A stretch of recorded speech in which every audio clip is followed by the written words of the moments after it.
First and foremost, we would like to pay our deepest respect to all the Tibetan heroes who sacrificed their lives for freedom and stand in solidarity with their family members.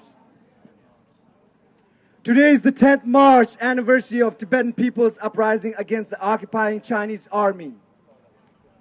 In March 1959, Tibetans from all three provinces rose up against the overwhelming firepower of Chinese army to protect Tibetans' freedom, culture, and its religion. Today is not a day of shame or defeat. On the contrary, it is a day on which the Tibetan people stood up against the Chinese with the courage and conviction to proclaim that the Tibetan government and His Holiness the Dalai Lama are their sole protectors. By sacrificing their lives for our cause, the Tibetan heroes have made their facts clear, and as we commemorate this day, it is important not only to remember them, but also to fulfill their aspirations. From 1959 to this day, there have been three principal slogans: Free Tibet, Long Live His Holiness the Dalai Lama, and China out of Tibet, which have been chanted by Tibetans both inside Tibet and in exile.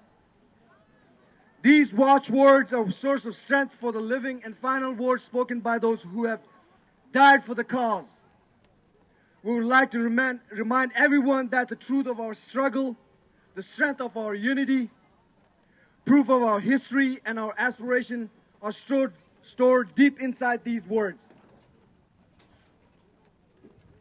During the last 53 years of China's brutal occupation of Tibet, Beijing's strength and propaganda reach may have increased by manifold, but the Tibetan people's courage and faith in His Holiness the Dalai Lama and their convictions in their struggle for a free Tibet remain steadfast. On the occasion of the China's so-called 60 years liberation of Tibet on the anniversary of 10th March last year, Lobsang Pinzok, a 21-year-old monk from Ngaba Kirti Monastery in Amdo, northeastern Tibet, defiantly set himself on fire to protest against the Chinese rule.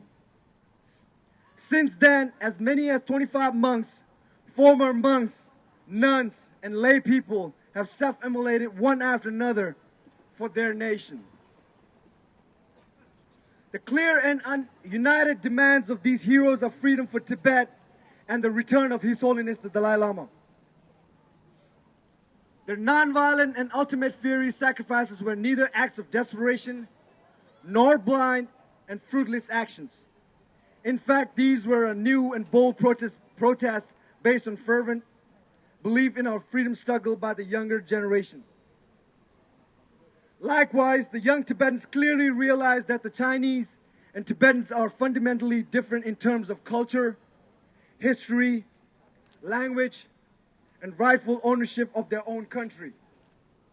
Through the love for Tibet, aspiration, and creative resistance, they're sending a clear message that a free Tibet is possible. Therefore, a time has come for the Tibetan government in exile and the exiled Tibetans to bring about clear strategies to restore Tibet's independence.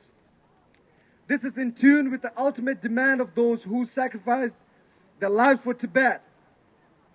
The basis of such strategy may lie in building grassroots awareness in each household, school, institution, and community. The unclear policy that is being pursued over the last few decades and wrong strategies that depends too much on the goodwill of our adversary will have to be changed. We must go back to the same direction that our struggle took in the early years of exile, which must be promoted throughout the entire exile community. Today is the first 10th March anniversary since His Holiness the Dalai Lama devolved all his political responsibilities to the elected Tibetan leadership, which leads the Tibetan government in exile. This government is our sole leadership, and it represents the entire Tibetan people in and outside Tibet. Tibetans have complete faith and full trust in the exiled Tibetan government And it goes without saying that on the important day, every Tibetan must make a pledge to stand by and support in whatever way they can in days, months, and years to come. The above mentions great democratic transition to an elected Tibetan leadership were made possible due to the incomparable leadership of His Holiness the Dalai Lama. Taking this opportunity, we would also like to thank the government and the people of India for their kindness and generous support during the most difficult time in our history. At the same time, we would also like to acknowledge the great service of all the people who are serving and who have served our exiled government. It is because of their tireless service that we have managed to come this far. Through its various propaganda channels, the Chinese authorities fabricate lies about having built peaceful and free Tibet, and that Tibetan people love Beijing and support its rule over Tibet. However, the fact that Tibetans from all over the Tibet continue peacefully protest against Chinese rule, and that fact that under a slogan that reads, "My gun listens to me and I follow the party's order."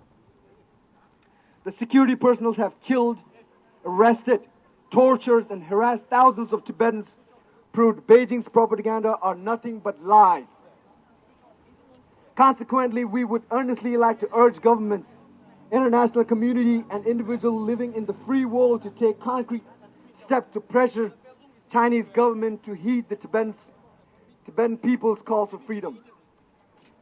Finally, we would like to pray for the long life of His Holiness the Dalai Lama, and that the exiled Tibetan government will grow from strength to strength. We would like to pray for a speedy restoration of Tibet's independence and the reunification of all Tibetans. Thank you. Free Tibet! Free Tibet!